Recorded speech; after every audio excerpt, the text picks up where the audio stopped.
El que está grabando, que grabe eso tan hermoso, por favor.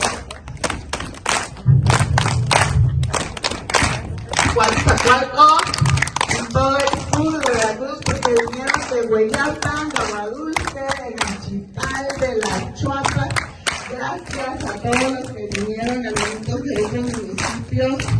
Dios les bendiga. Y aquí estamos desde Coatzacoalcos haciendo el sonido de la libertad. No más esclavitud, que viva la vida. Una porra para que viva la vida.